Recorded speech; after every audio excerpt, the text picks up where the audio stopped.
चाचा ताऊ भाई भतीजे, ये रिश्ते अब मेरे ख्याल से धीरे धीरे खत्म होते जा रहे हैं। हमारी पीढ़ी के लोग तक तो ठीक है, उनके सब चाचा भी हैं, ताऊ भी हैं, बहन भी है, ननद भी है, सब कुछ है, देवर भी हैं। मगर अब आने वाली पीढ़ी के अंदर क्या होगा, ये सारे रिश्ते खत्म हो जाएंगे, किताबों के पन्नों में दब जाएंगे, जैसे कि कभी रिश्ते थे ही नहीं। उसका कारण क्या है? उसका कारण ये कि आजकल के लोग तो कहते हैं कि अवेयरनेस, मगर मैं इसको अवेयरनेस नहीं कहूंगा, मैं इसको कहूंगा मूर्खता। क्योंकि पहले के लोग क्या होते थे, पहले एक एक घर में 6-6 7 होते थे, हम भी तो होते थे। जैसे कि अगर मैं अपने ही बारे में बात करूं तो मैं 6 बहनों में एक भाई हूं। हमारे चाची और के उनमें भी 8-8, पड़ोस में जाए 9-9 10-10 बच्चे पैदा होते थे। क्यों? क्या वो भूखे मर गए? वेल सेटल्ड, आज कमाने वाला भी एक होता था, खाने वाले भी इतने होते थे, मगर हमने कभी कोई भूखा मरता हुआ नहीं देखा था। आज इन बंदों से एक एक बच्चा भी ढंग से पैदा नहीं, मतलब एक बच्चा भी ढंग से इनसे परवरिश नहीं होती इनकी। कारण मानसिकता बदल गई, सोच बदल गई। अब होता क्या है, अगर मान लिया किसी के घर में एक पहला लड़का हो जाए, 101% है कि दूसरा बच्चा पैदा करेगा ही नहीं।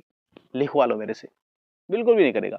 और अगर मान लिया पहली लड़की हो गई तो बस ज्यादा ज्यादा दूसरा लड़का पैदा कर लेंगे कि भाई अगर ठीक है चांस ले लेते हैं कि लड़का पैदा हो जाए, 2 बच्चों तक। मतलब रिश्ते खत्म हो गए ना। जो एक लड़का हुआ ना तो उसका फिर भाई रहेगा, ना उसका कोई देवर रहेगा, ना कुछ और आने वाली क्या आएगी, ना उसको रिश्ते खत्म हो गए ना। कोई ननद भी नहीं रही, चाचा ताऊ नहीं रहे, तो फिर किसको क्या कहेंगे।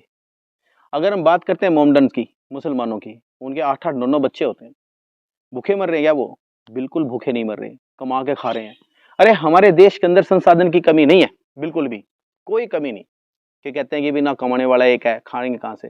खा सकते हैं, सब कुछ खा सकते हैं। कमाने वाले क्या, जो जो पैदा होगा वो खाए भी गा, कमाए भी गा। ऐसी बात नहीं होती कि नहीं कमाए। तो अपने रिश्तों को बचाने के लिए मैं ये कहूंगा कि बच्चे एक एक से काम नहीं चलता। और मान लिया गलती था, भगवान ना करे, खुदा ना खास्ता, जिसका एक हो रहा है वही भगवान ने ठा लिया, फिर क्या होगा? मर भी तो सकता है ना। कोई लिख के थोड़ी आया कि ले भाई 80 साल तक ये बच्चा रहेगा जिंदा, कुछ नहीं। पहले होते थे 8-8 9-9, अगर एक आध 10 में मर भी जाता था तो कोई दिक्कत नहीं होती थी, चल कोई बात नहीं, ठीक है भाई, दूसरा है, तीसरा है। अगर अब एक हो गया और वही चला गया तो जयराम जी की है, कोई और संभालेगा फिर आप लोगों को। और रिश्ते इतने खराब हो गए हैं कि इनकी मतलब अहमियत ही खत्म हो गई। तो मैं अपनी आम जनता से ये गुजारिश करूंगा कि कम से कम ना 2-2 3-3 बच्चे तो जरूर पैदा करो यार। अपने मुसलमान भाइयों से सबक लो यार, बिल्कुल सबक लो। देखो ना साला 8-8 9-9 बच्चे पैदा करके डाल देते हैं पट्टे, कितने नहीं भूखे मरते, सारे काम करें। हमारे देश के अंदर किसी तरह की किसी संसाधन की कमी नहीं, बिल्कुल भी नहीं।